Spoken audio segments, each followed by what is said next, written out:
So if you're still learning to read the Quran, you're definitely going to see one of these 12 symbols while reading. And today we're going to talk about what these symbols mean and how we can deal with them while reading. We're going to start with the first one. And it's a symbol that looks like meme.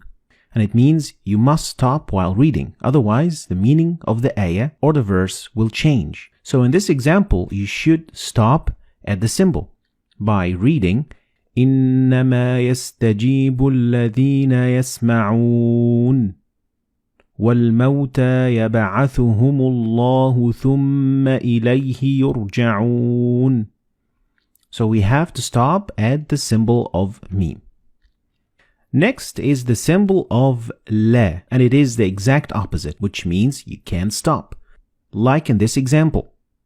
ما أنفقوا منا ولا أذى لهم أجرهم عند ربهم.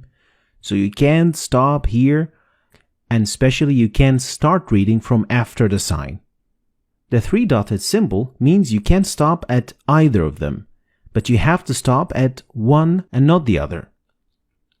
So in the second ayah of Surah Al-Baqarah, you are allowed to stop at the first one by reading ذَلِكَ الْكِتَابُ لَا رَيْبَ فِيهِ هُدًى لِلْمُتَّقِينَ, or by stopping at the second one by reading ذَلِكَ الْكِتَابُ لَا رَيْبَ فِيهِ هُدًى لِلْمُتَّقِينَ.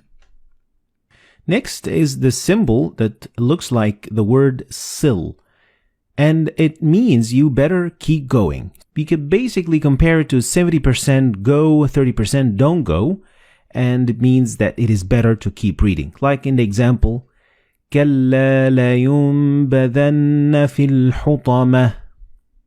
Next is the symbol of qil, which is the exact opposite of sil, and it means it is better to stop. So 70-30% to stop or to go. Like the example, وَأَيَّدْنَاهُ بِرُوحِ الْقُدُسِ أَفَكُلَّمَا جَاءَكُمْ رَسُولٌ. So it is better to stop at the sign. Next is the sign of Jim. And Jim gives you 50-50 percentage of going on stopping. They are equally the same. Like in the example, فَسَبِّحْ بِحَمْدِ رَبِّكَ وَاسْتَغْفِرْهِ إِنَّهُ كَانَ تَوَّابًا. Or you could just keep reading and it would be equally good. فَسَبِّحْ بِحَمْدِ رَبِّكَ وَاسْتَغْفِرْهُ إِنَّهُ كَانَ تَوَّابًا.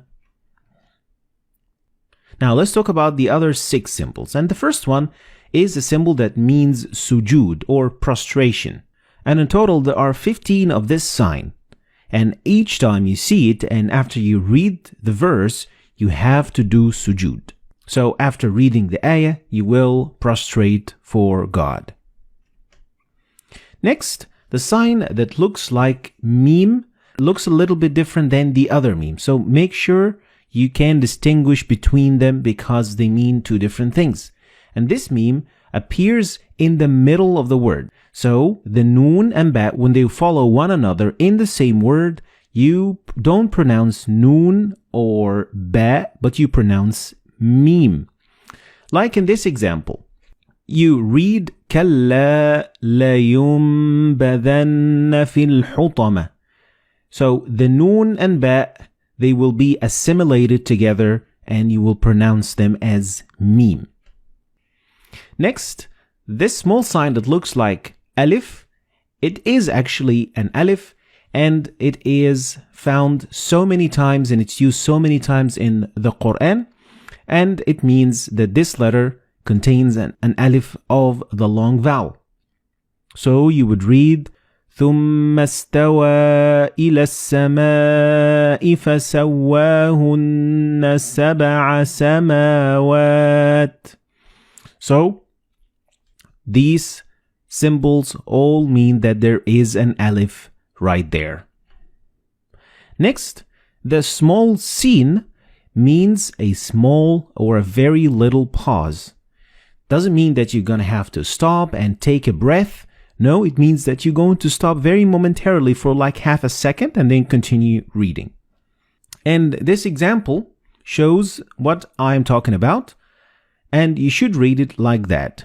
كلا بل ران على قلوبهم ما كانوا يكسبون. So it is a very short pause. Next is the sign of mad, and it is a very common sign in the Quran, and it means that you need to extend the pronunciation of alif to a little bit longer than usual. The last sign that we're going to talk about today is the sign of the end of the quarter of the chapter, or juz. The juz is divided into 8 quarters, and at the end of each quarter, you are going to see this sign. It doesn't involve any change in pronunciation, and it doesn't affect anything of what you say whatsoever. So it is just for the division of the Quran. So these were the 12 signs that you are going to see in the Quran. And here I'm going to give a quick summary of what these signs mean.